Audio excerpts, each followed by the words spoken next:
Now, hi guys. I think you know how this first notes read is going to go. I'm going to tell you our case. I'm going to start with some topic case stuff though first, some quick definitions. It's going to be very quick stuff that hopefully will not have any disagreements.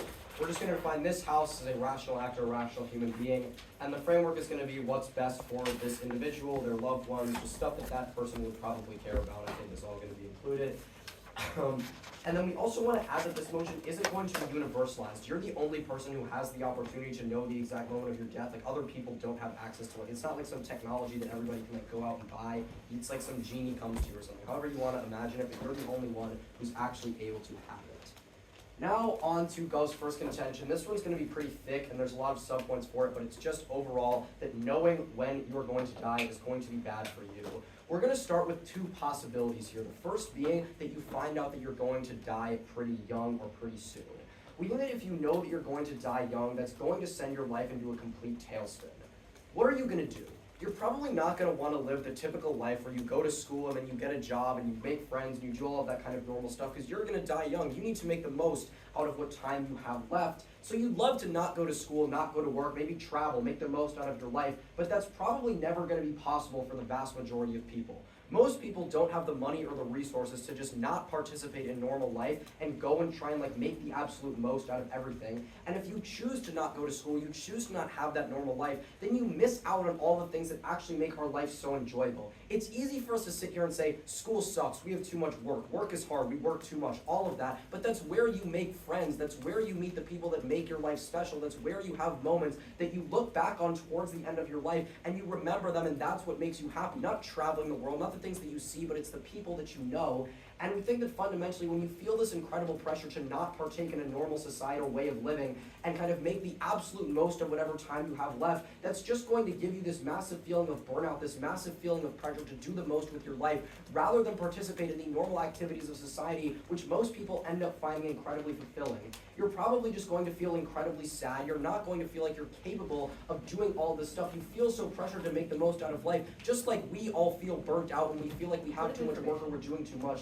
Yeah, sure. I really love debate. So if I know I had a couple days left, I would go to a debate tournament. Why would I not just do that if I know that's what the best thing for me is?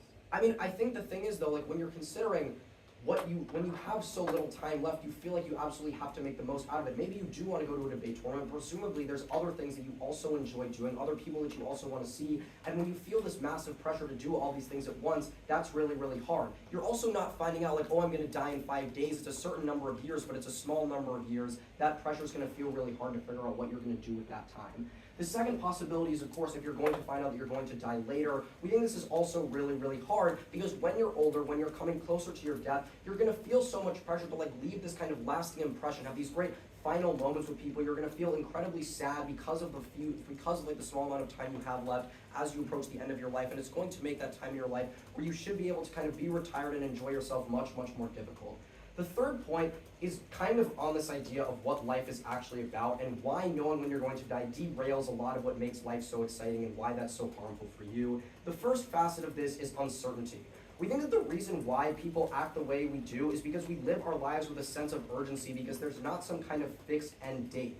We think that it's really bad for you to know how long you have left because you can kind of like methodically plan out every little step of your life and there's no possible uncertainty. One of the best things about being human is that tomorrow is not promised. You don't know what your life is going to be like in a few days. You don't have the ability to plan out every single step of the way, but when you know exactly when it's going to start and when it's going to end, that pressures you into feeling like you have to do just that, which takes away from so much of what life is supposed to be about, of going through life not knowing what's coming next, not knowing exactly when things are going to end, and changing things on the fly. We think it's really bad for people to feel like they have to plan everything out. But third is on the paralysis of perfection.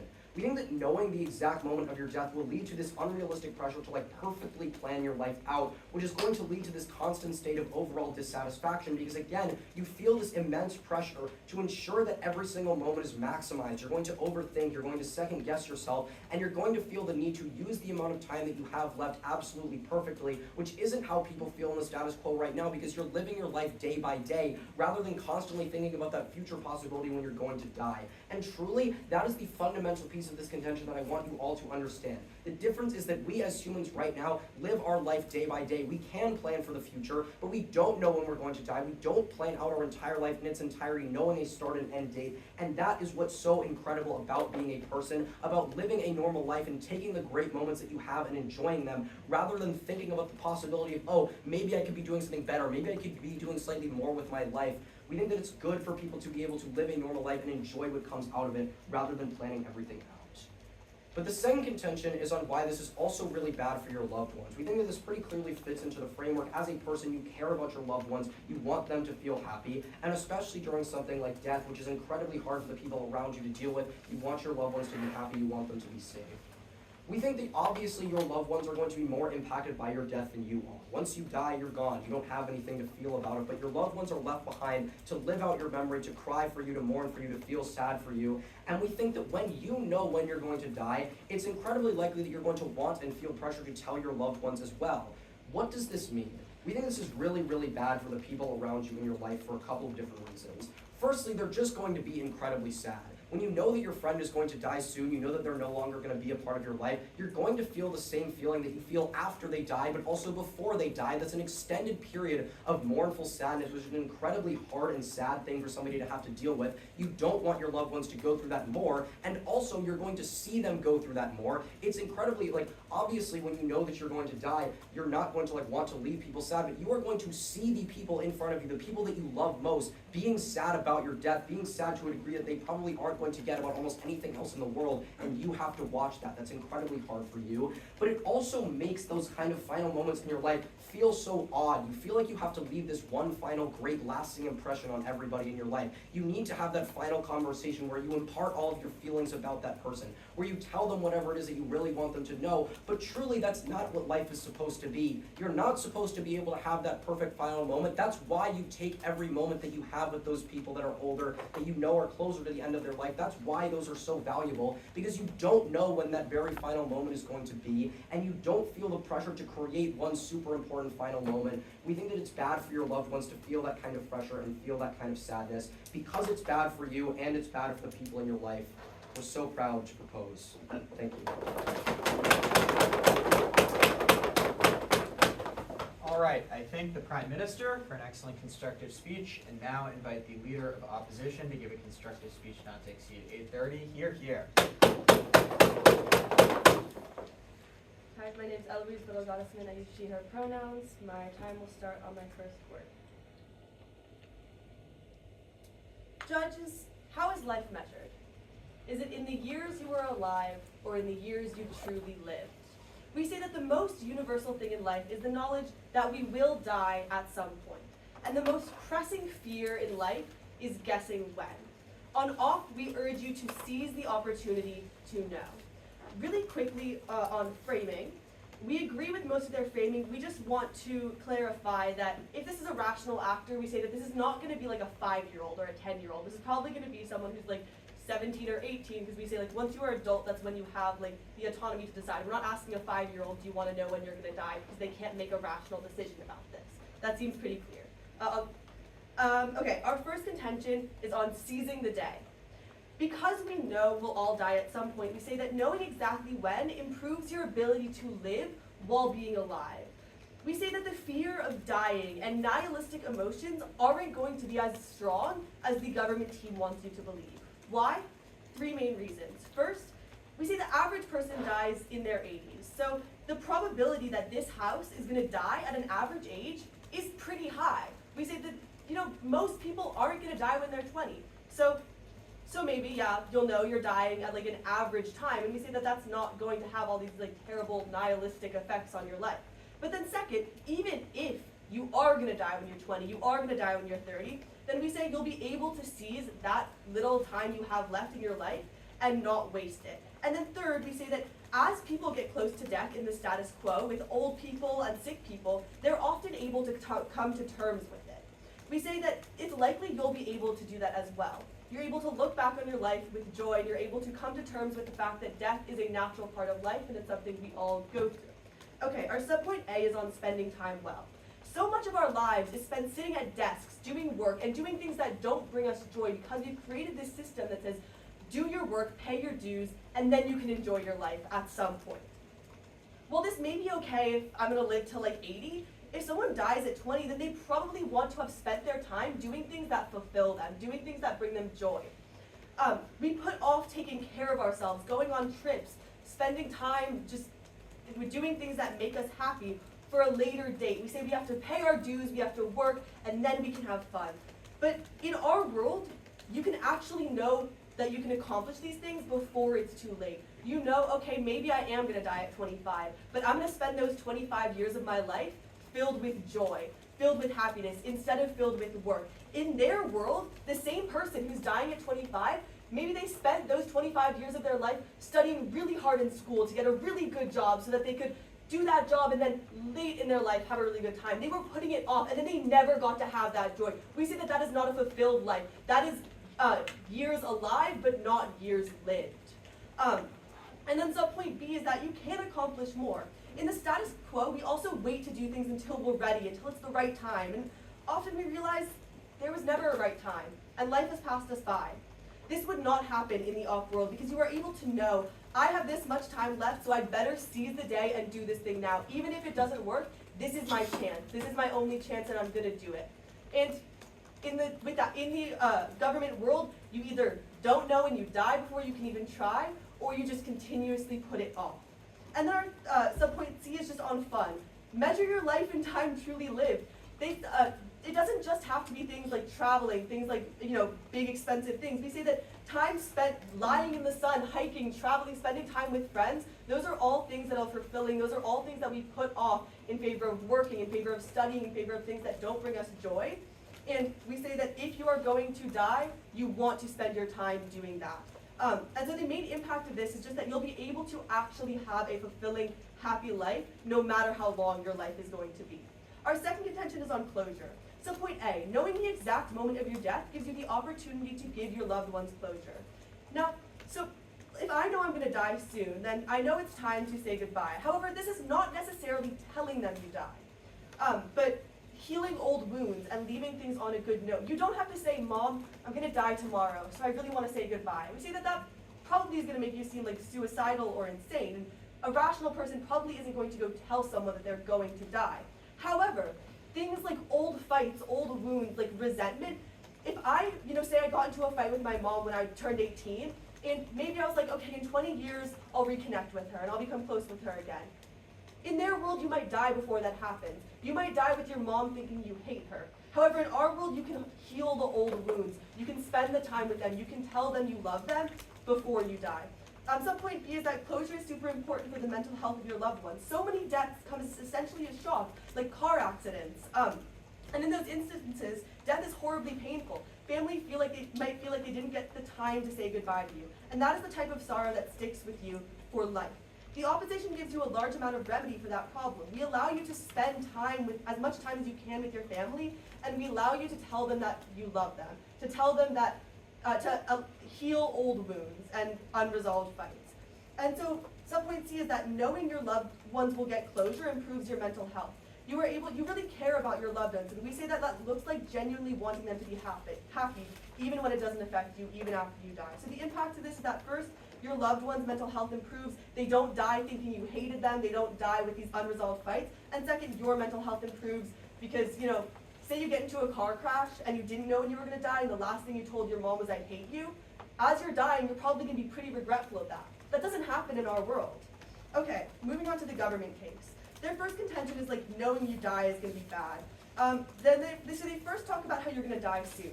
We say, then it's better to know you're gonna die soon so you can live your life full of joy. They want you to spend your entire, for only 20 years of your life, if you die at 20, just studying, working, never actually doing the things that bring you joy. We don't need money to do these. The days that I value are the days I spend hiking with my friends, exploring Berkeley, just doing things that fulfill me and bring me joy. It doesn't have to be expensive. And then they say, you're not gonna go to school or work. We say, look to our framing, you're not learning this as a child. You've gone through high school. You probably have friends. You know how to make friends. Don't buy this as like a 5-year-old and then they're never gonna go to school. And then they talk about if you'll die later. we say that this isn't actually warranted about like legacy and the need to like leave a legacy. I think that legacy is something people who don't actually know when they're gonna die worry about. If I know I'm gonna die at 20, I think that I'm gonna accept, okay, maybe I won't be president, maybe I won't change the world. 20 years is a short amount of time. But those 20 years of my life, I can fill with bringing me joy, with actually living, with actually being alive and happy. This idea of like the pressure of legacy that we all live with, and the idea that we have to work really hard and change the world in the 85 years of life we might have, we say that that's actually going to be a weight lifted off your shoulders. And then they say knowing when you die makes you sad.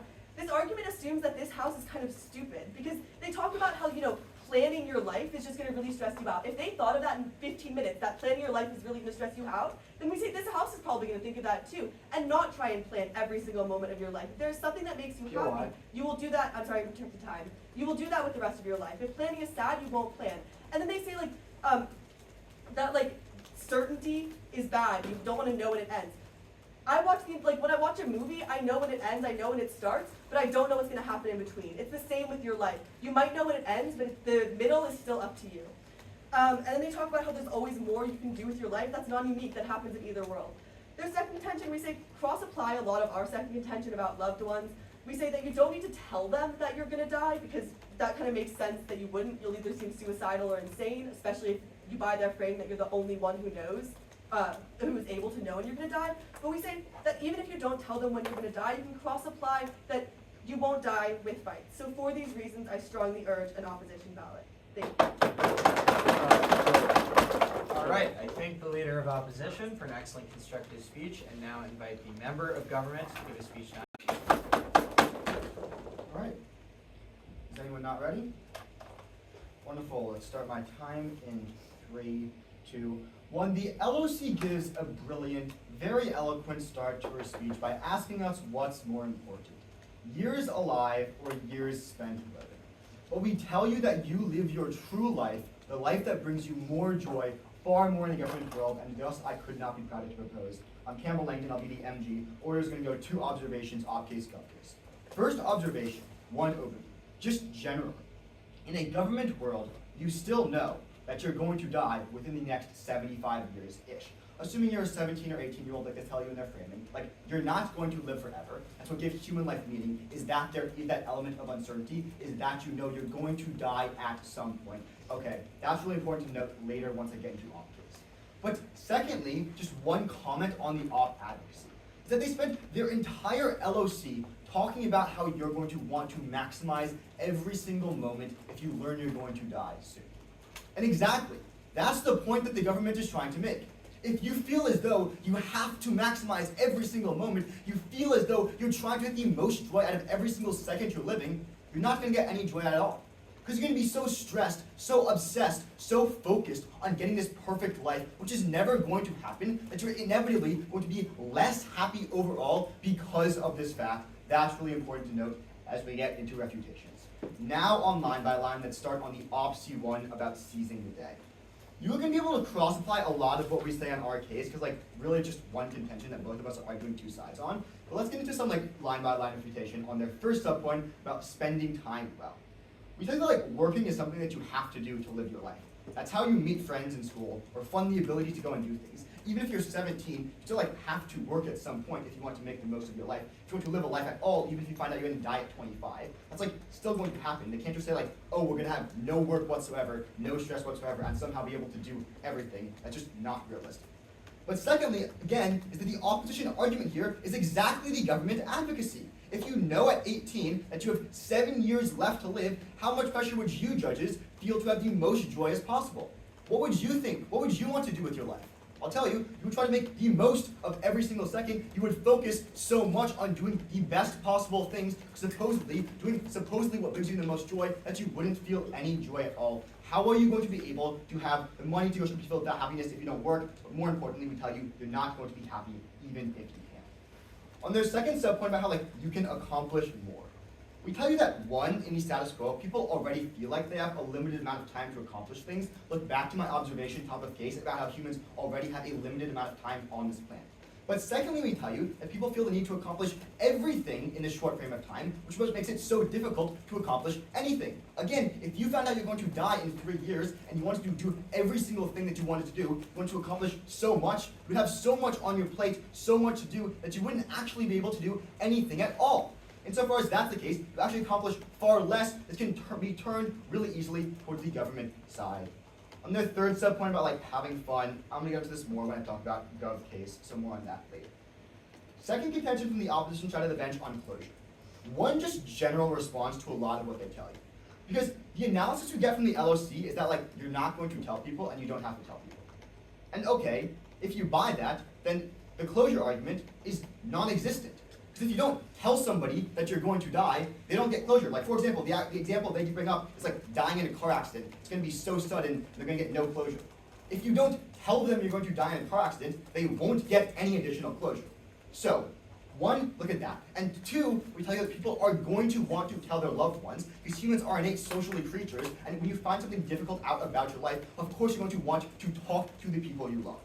What does this lead to? This leads to, as Austin tells you, unrefuted to directly from his PMC, is that people are going to feel stressed and sad.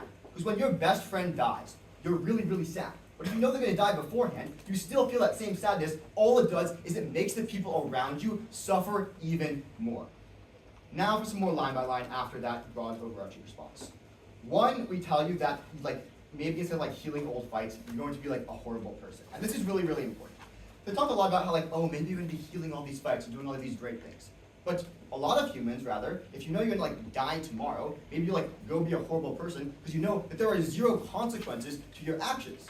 So what do we actually see in the opposition world? What you see is people having feuds with each other. If you know you're going to die, you should like ruin people's lives if you really don't like them, because you know there are absolutely no consequences to your actions. Imagine the person you hate most in the world. What would you do to them right now if you knew there were zero consequences on your life the next day?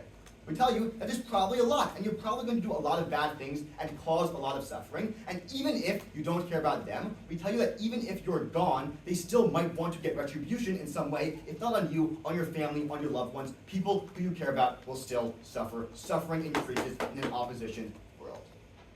Lastly, we tell you that like when you're older, again, the most valuable thing for your loved ones is not knowing when your final moment is going to be. That's what makes these moments valuable, is because you don't know if this will or will not be your last moment. They don't respond to any of this analysis that Austin reads you brilliantly in his PMC. Flow all of this through to the government side of the bench. Now let's hop back up onto Gov C1 about how it's bad.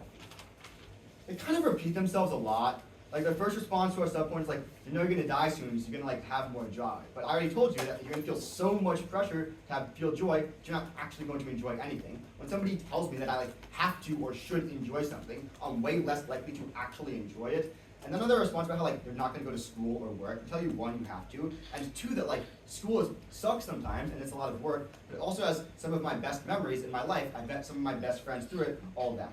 But the second response here is that people are naturally negative, and it's easier for us to focus on the bad instead of the good, which is what we're going to do. Op just fails to respond to the primary warning here about the fact that you're going to be sad, and they're going to focus on what's hard, not what's good in your life. I think generally that's what people do. And lastly, we tell you that people find joy in chasing future goals, in working and accomplishing their goals. We do debate mainly, or at least I do debate mainly, for a college extracurricular, but I've made a lot of friends through it. I enjoy the activity, and I can still find joy through this quote-unquote working environment that I might not do if I knew I was going to die in 8 years. Next, subpoint 2, and about how like a legacy, we tell you like this doesn't really respond to any of the warranting we give you, about how you're still going to like feel a lot of pressure to do certain things, to be a certain way, to accomplish certain things, and to present a certain version of yourself to everybody. None of that analysis, once again, gets responded to in any way, shape, or form. Lastly, on our third subpoint, they tell you that like people aren't going to plan life because we realize that it's going to stress people out, and other people will realize that too. And sure, but even if you realize that, people still do it. I think all of us have made choices in our life that we knew were going to stress ourselves out and might be bad for our mental health, and we still made them regardless. You're still going to feel the need that like, oh, if I want to do this, this, this, and this in the next 4 years, you're probably going to want to plan those things out, even if you come to the realization that it might be stressful for you to do so. So insofar as humans do things that make us stressed, humans do things that aren't necessarily the best for our mental health because we think it might give us some later joy down the line, all of this analysis, again, still stands entirely. Next, on our second contention, they basically just cross-apply their case. We can look at all the responses I give you here about one, if they don't tell people, then they get no offense. And two, we said that they probably are going to tell people, in which case your loved ones are going to be way, way, way more sad. They're going to be thinking about you dying and know you're going to die way sooner. The period of mourning, as Austin tells you, is going to last way long. I will remind you one more time, panel, that the reason for you to live is to live your life to the fullest extent, to experience the most joy you can. And in order to accomplish that, I strongly urge you to vote for the government side. Thank you. All right, I thank the member of government for an excellent MG speech, and I now invite the member of opposition to give a speech not to exceed 8:30 in length. Hear, hear.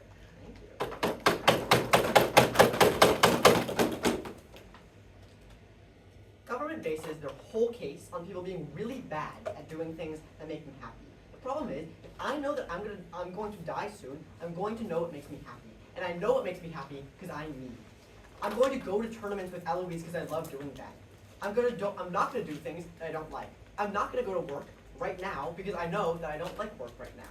And yeah, if I'm going to die in 5 years, maybe to me, my grades don't matter as much anymore. I'm not going to spend all night working on that econ project because it really doesn't matter to me 5 years down the line if I spend that time being happy. I'm also going to do the things that make the people around me happy. I'm going to tell my coach Joel Jacobs that he matters to me because I can't bear to think that I'll go out of life without him knowing that. Okay, well, I got a nice smile. Okay, let's go down the opposition first contention and we'll go down. The first contention here is on seizing the day. Oh, actually, I'm sorry. I think it was two observations. The first observation that the government gives you is that in a gov world, you know you won't live forever. That's true. The second observation, that maximizing every moment gives you intense pressure. I'm willing to concede that we do want to maximize everything. Yes, it is true. On our side, we will want to maximize our happiness. All of their analysis rests on the fact that we are just terrible at it. It's this paternalistic analysis that tells you we are just really bad at doing what we want, and there's this pressure. The problem is, even if they're right, and I've shown you that they aren't, you go through that for a couple of years. Let's say you know you're going to die in 5 years, and you go through that stress for 1 year, and then you realize my planning out of everything, my work to make sure that I accomplish everything has made me really, really sad for the last year. And as I'm going to bed, I feel like there was no reason why I just checked off those bucket list items. I don't know why the hell you keep doing them then. You start doing the things that make you happy. And then when you go to bed, you're like, I'm happy. So when you die in 5 years, you're much, much happier. Okay, next on the first contention.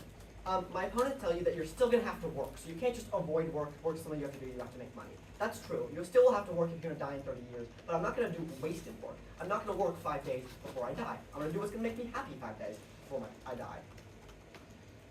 Next, my opponents tell you that if you have 7 years of your life, you're going to make the best of every second.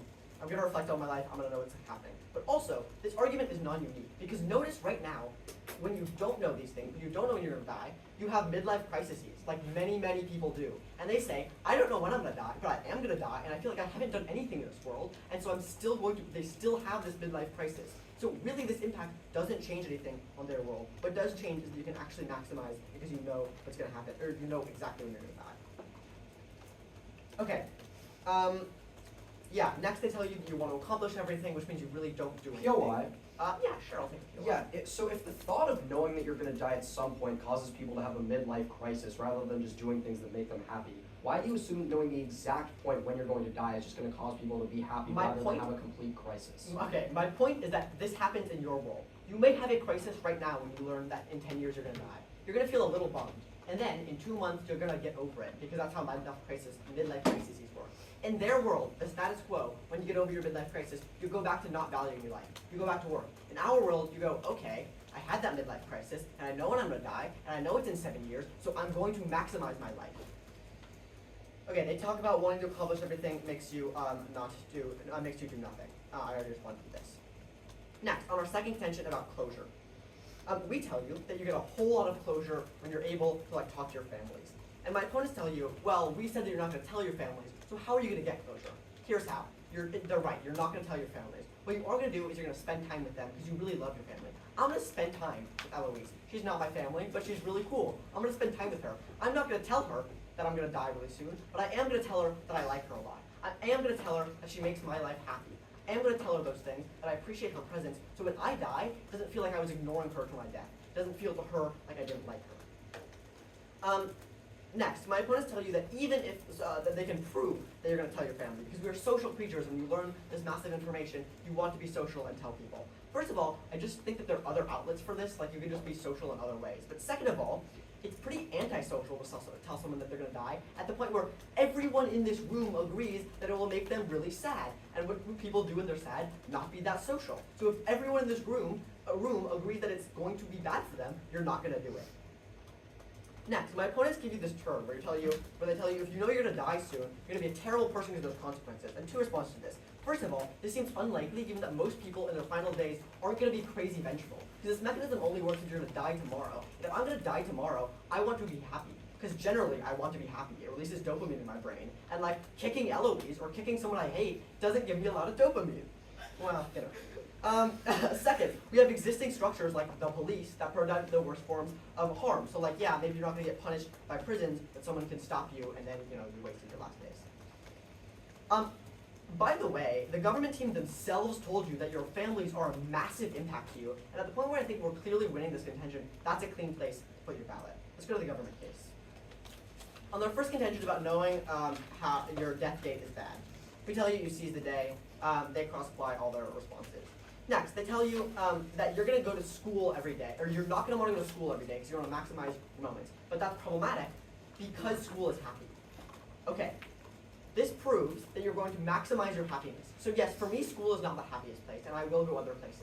What they're proving is that sometimes you can get happiness in places that are otherwise sad. But of course, there are other places that are more happy than school. But also, if schools truly are, as they want to tell you, the most happy place, I will know that because I have been going to school for many years and I would have liked it. So I will continue to go there. My opponents need to give you really in-depth analysis about why you're stupid, and I just don't think you are. We do know how to to maximize our happiness, and this pressure thing doesn't come at the point where like you notice that you are sad. Next, Campbell tells you that people right now make choices that stress us out.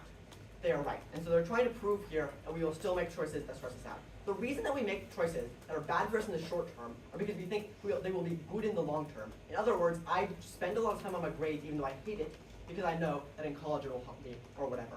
But if I'm going to die in 4 days, I don't care about my grades, and that's exactly our point in this round. It doesn't go well engaged with.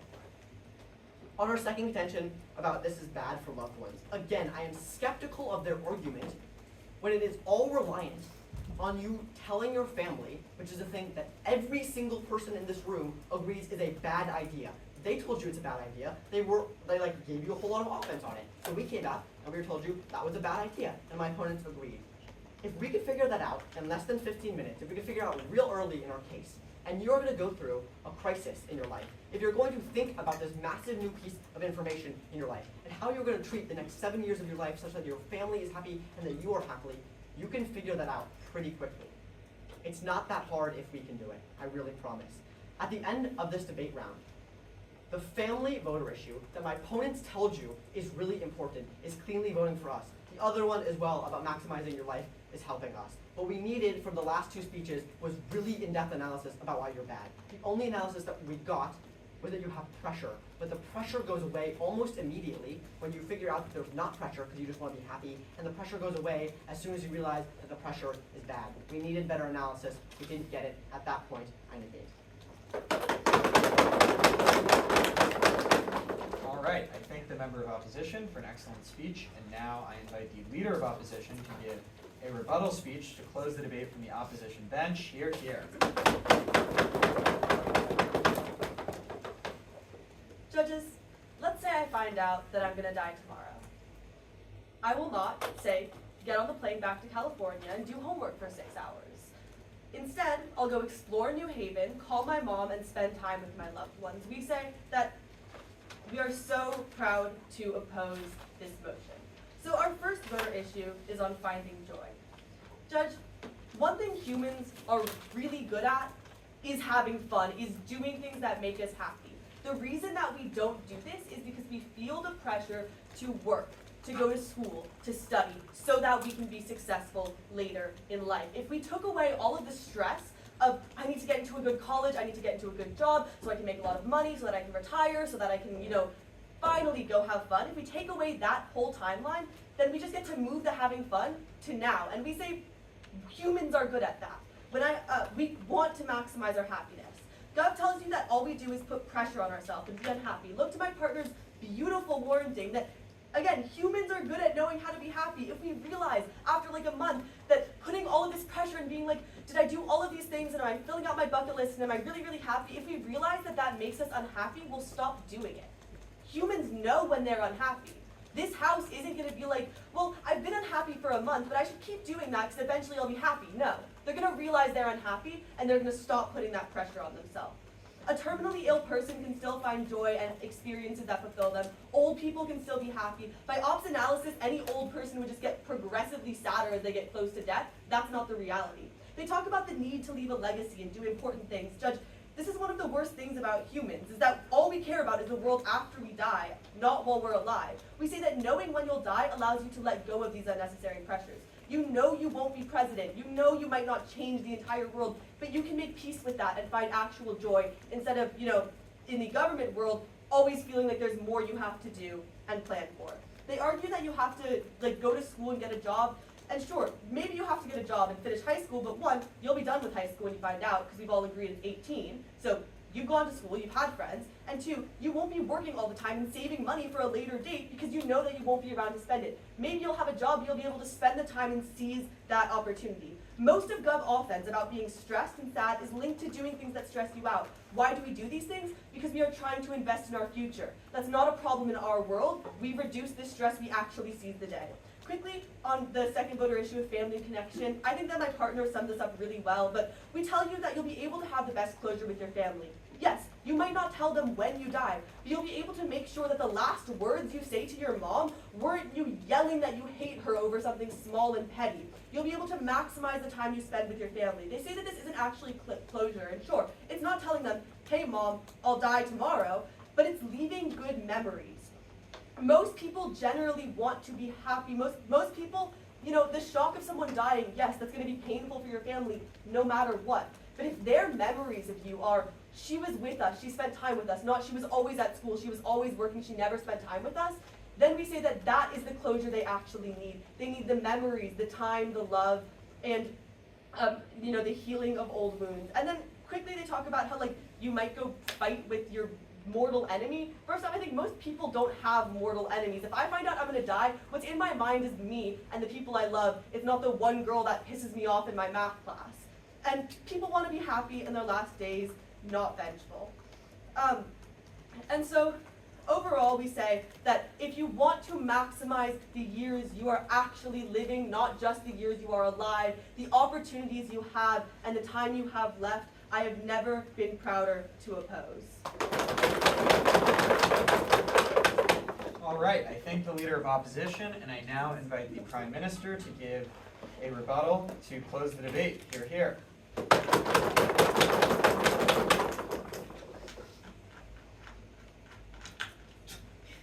Great start, okay. All right, I'm just gonna start now.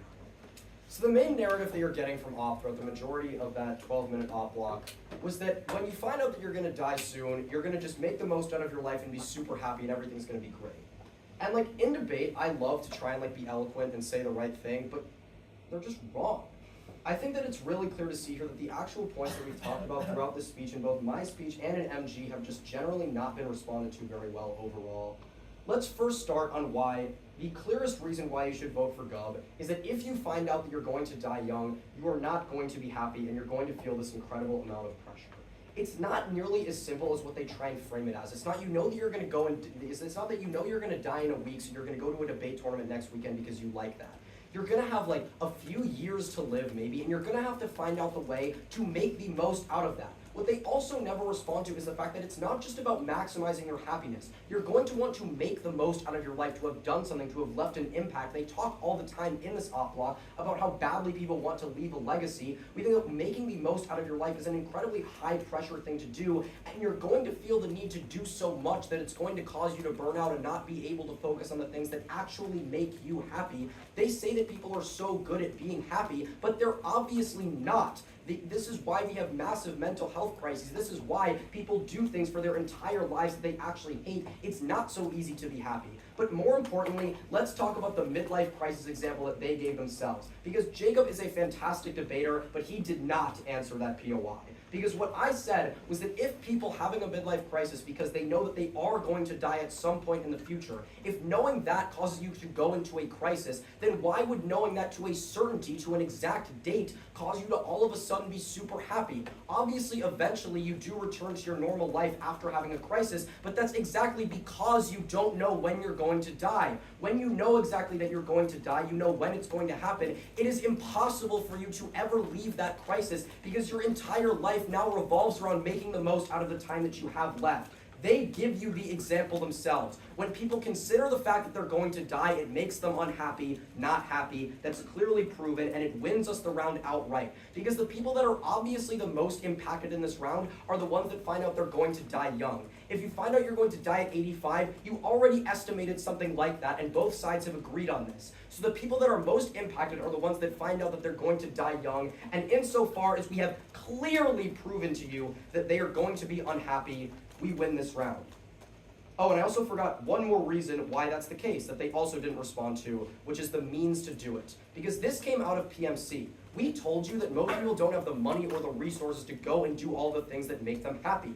Maybe you can just go on hikes and do little things like that, but for people that want to actually make the most out of their life, they're going to want to be able to see the world, they're going to want to be able to leave their city. Most people live in like very small towns where there basically isn't that much to do at all. We think that people are going to feel really, really upset because they know that they want to and have to make the most out of their life, but they simply don't have the means to do it, as most people don't. It's unbelievably clear that the people that are most impacted by knowing when they're going to die, their life is impacted in a negative fashion. But let's also talk about the older people, because they are, of course, also involved in this debate.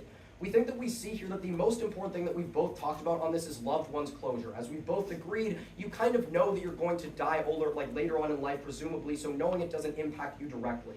Why are we still winning on this point of family? First of all, we think that people are going to tell their families because of the clear reason Campbell said, which is that you need an outlet to release the stress of knowing exactly when you're going to die. They tell you that you have other outlets, but we have two clear responses here, which is firstly that you're closer with your family than anybody else, and also as you get later on in life, a lot of your friends are dying as well. You don't have as many people surrounded by you, and that's why people care so much about having family, so later in their life, they can be surrounded by and talk to that family. You are going to tell them. But regardless of that, the clear warrant that I gave you in PMC on the most valuable moments being the ones in which you don't know whether or not they are going to be your last is unrefuted by the opposition.